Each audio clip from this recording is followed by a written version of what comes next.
It is possible to do the right thing for the wrong reasons, so much so to the point where it is not the right thing anymore. The key of the matter is really in the motivation.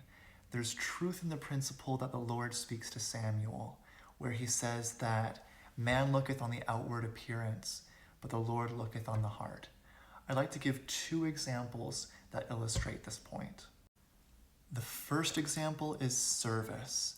If the motivation for our service is a hope for eventual conversion to our faith, then our service isn't service. It's an investment with an expected outcome. It's a bargaining chip. The spirit of service is rooted in sacrifice, in selflessness. And if we take that away, then it challenges the authenticity of our service. Example number 2 is our love. I think it's really dangerous to love someone into change, or love someone into conversion, love someone into staying in the church, right? Into not leaving our church community. We say this sometimes as Christians. We can hold on to this hope sometimes that through our love, if we will just love the person enough, then they will stay.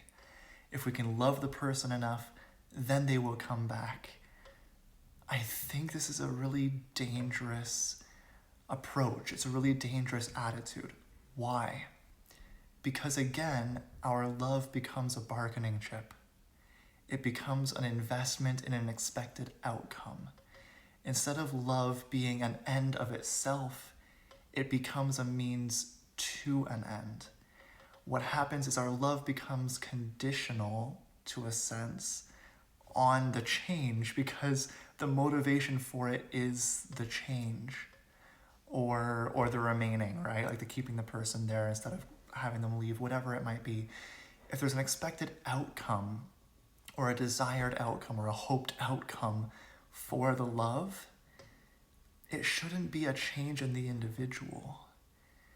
If there's any motivation at all of hope for change for our love, the expected or hoped for change should be that the individual in question feels more loved.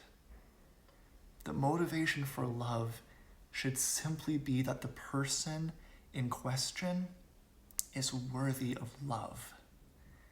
Otherwise, our love becomes adulterated again with exterior motive, and it becomes conditional rather than unconditional.